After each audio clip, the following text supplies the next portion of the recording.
নমস্কার বন্ধুরা, আমি সুস্মিতা। কেমন আছো তোমরা? আশা করি সবাই খুব ভালো আছো, আর আমিও খুব ভালো আছি।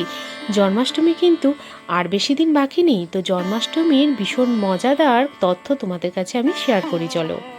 জন্মাষ্টমী হলো ভগবান শ্রীকৃষ্ণের জন্মদিন, যা একটি আনন্দ ও ভক্তির উৎসব। এই দিনে ভক্তরা উপবাস করে, প্রার্থনা করে এবং কৃষ্ণলীলা পরিবেশন করেন। মথুরা ও বৃন্দাবনে এই উৎসব বিশেষভাবে পালিত হয়। শ্রীকৃষ্ণ কংসের কারাগারে দেবকীর অষ্টম সন্তান হিসেবে জন্মগ্রহণ করেন।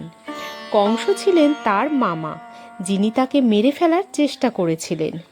শ্রীকৃষ্ণ মথুরায় জন্মগ্রহণ করলেও কংসের ভয়ে তাকে তার পালক পিতামাতা নন্দ ও যশোদার কাছে বৃন্দাবনে পাঠানো হয়।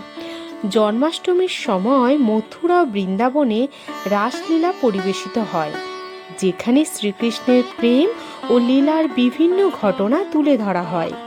এই উৎসবে ছোট ছেলেরা দই হারিয়ে ভাঙার খেলায় মেতে ওঠে, যা শ্রীকৃষ্ণের ছোটবেলার দুষ্টুমির প্রতীক।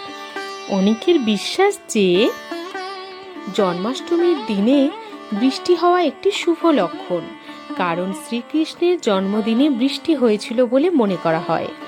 জন্মাষ্টমী বিভিন্ন নামে পরিচিত, যেমন কৃষ্ণাষ্টমী, গোকুলাষ্টমী, অষ্টমী রোহিণী, শ্রীকৃষ্ণ জয়ন্তী। জন্মাষ্টমী শুধুমাত্র একটি ধর্মীয় উৎসব নয়, এটি আনন্দ, ভক্তি এবং সংস্কৃতির একটি মিলন ক্ষেত্র।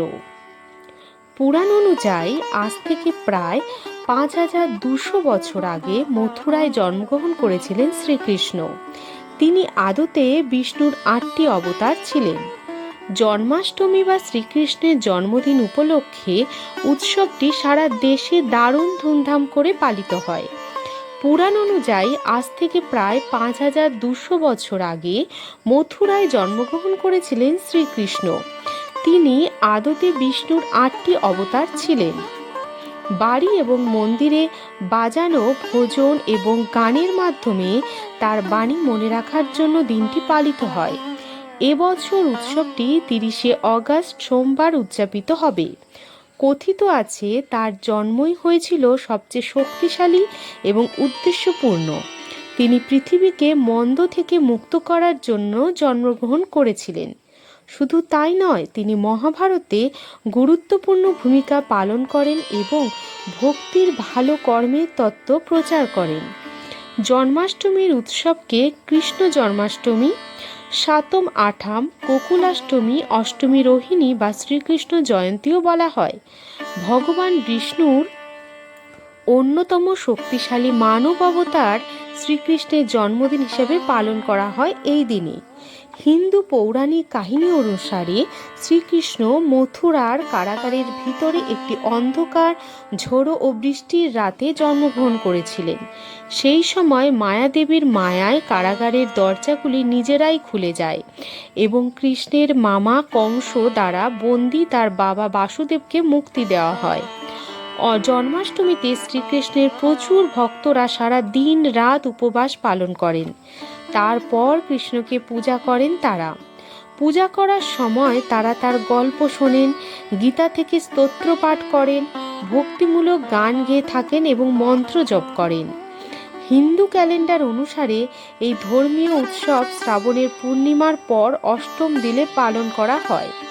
এটা বিশ্বাস করা হয় যে শ্রীকৃষ্ণ হিন্দু শ্রাবণ মাসে আগস্ট সেপ্টেম্বর অষ্টমী বা কৃষ্ণপক্ষের অষ্টম দিনের মধ্যরাতে জন্মগ্রহণ করেছিলেন। সমগ্র ভারতে এই উৎসবটি খুব আড়ম্বরপূর্ণভাবে উদযাপিত হয়। কৃষ্ণের জন্মস্থান মথুরা এবং বৃন্দাবন এই দিনটিকে একটি অতুলনীয় উদ্যোগ এবং জাঁকজমকের সঙ্গে পালন করে। রাসলীলা বা ধর্মীয় নাটকগুলি কৃষ্ণের জীবন থেকে ঘটনাগুলো পুনর্নির্মাণ বা রাধার প্রতি তার ভালোবাসার স্মরণে প্রদর্শিত হয়। মহারাষ্ট্রে কৃষ্ণের শৈশবকালকে তুলে ধরতে হাজার হাজার মানুষ জন্মাষ্টমীর দিন রাস্তায় নেমে দহি হান্ডি পর্বে সামিল হন। মাখনের সঙ্গে বড় মাটির পাত্রগুলি রাস্তার মাঝখানে উঁচু জায়গায় রাখা হয় এবং মানব পিরামিড করে দ্রুততার সঙ্গে পুরস্কার জেতার জন্য পাত্রটি ভাঙার চেষ্টা করে। রাসলীলা যখন কৃষ্ণের যৌবনের চিত্তাকর্ষক দিকগুলো পুনর্নির্মাণ করে, তখন দহি হান্ডি ঈশ্বরের কৌতুকপূর্ণ এবং দুষ্টু পক্ষকে উদযাপনও করা হয়। গান এবং নৃত্য এই উৎসব উপলক্ষে উদযাপন করা হয়। মধ্যরাতে শ্রীকৃষ্ণের মূর্তিকে স্নান করানো হয় এবং একটি দোলনায় রাখা হয়। সেই সময় শঙ্খের আওয়াজ, একটা ঘণ্টা বাজানোর মধ্যে দোলনায় দোল দেওয়া হয়।